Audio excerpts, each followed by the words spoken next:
ആത്മീയ വിശ്വാസത്തിൻ്റെയും ഉത്സവ നാളുകളുടെയും മഹാവിഷ്ണുവിൻ്റെ ജന്മദിനമായ വിഷുദിനത്തിൻ്റെയും പുണ്യമാസമായ ഈ മേടമാസം 17-ാം തീയതിയാണ് ആയില്യം നാളും വന്നത്.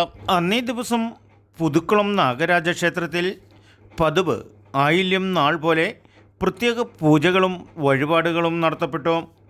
നിരവധി ഭക്തജനങ്ങൾ സർപ്പദോഷത്തിനും 100 പാലും മറ്റു വഴിപാടുകൾ സമർപ്പിച്ച് പ്രത്യേകം നാളും പേരിലും ഗണപതി ഹോമങ്ങളും ദേവി പൂജകളും ജീവിതത്തിൽ സർപ്പദോഷ ദുരന്ത നിവാരണ മാർഗതടസ്സങ്ങൾക്ക് നേർവഴി കണ്ടെത്തി സർപ്പാരാധനയ്ക്കും സർപ്പദോഷത്തിനും ആത്മീയമായിട്ട് എല്ലാ കാര്യങ്ങളും ഒരുക്കി നൽകുന്ന വളരെ അപൂർവം ക്ഷേത്രങ്ങളിൽ ഏറെ വ്യത്യസ്തതകൾ പുലർത്തുന്ന പുതുക്കുളം നാഗരാജ ക്ഷേത്രത്തിൽ നാഗരാജാവിനെ പ്രീതിപ്പെടുത്തുന്നതിന് ഒപ്പം തന്നെ ഗണപതിയുടെ അനുഗ്രഹങ്ങൾ നേടിയെടുക്കുന്നതിനും പ്രത്യേകം പൂജകൾക്കും വഴിപാടുകൾക്കും ഉള്ള ആചാര്യന്മാരുടെ പൂജാതി കർമ്മങ്ങളിൽ ഏറെ വ്യത്യസ്തതകൾ പുലർത്തുന്ന പുതുക്കുളം നാഗരാജ ക്ഷേത്രത്തിൽ വരുന്ന ഭക്തർക്കെല്ലാം പ്രഭാത ഭക്ഷണവും നൽകി വരുന്നു.